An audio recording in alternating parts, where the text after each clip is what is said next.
Okay, another project done using three-way switch.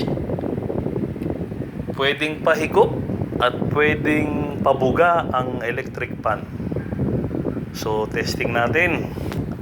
So switch natin from middle is on.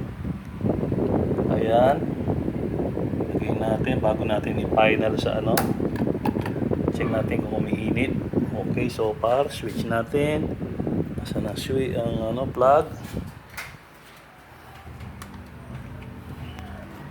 So ayan po. I-on natin.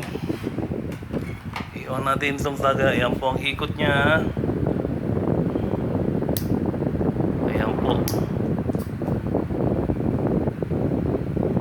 Clockwise. Clockwise ha. Okay. Kailangan naka full stop. Ngayon, i-switch natin sa kabila naman. May ground.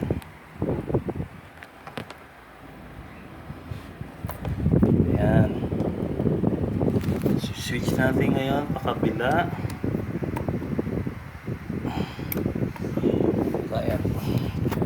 Walang ano eh, walang panghawak ng camera yung kakainis. Ayan. Ayan, so switch natin kabila. Off. Tapos clockwise kanina ha. Ayan, counter clockwise na siya. On ang switch. Oh ha. Oh ha. Alright. Hindi ko na kailangan bumili ng dalawang exhaust fan. Oh, yung mga gusto magpa-convert dyan, oh. I still have 2 more switch. Tsaka mga tools dyan.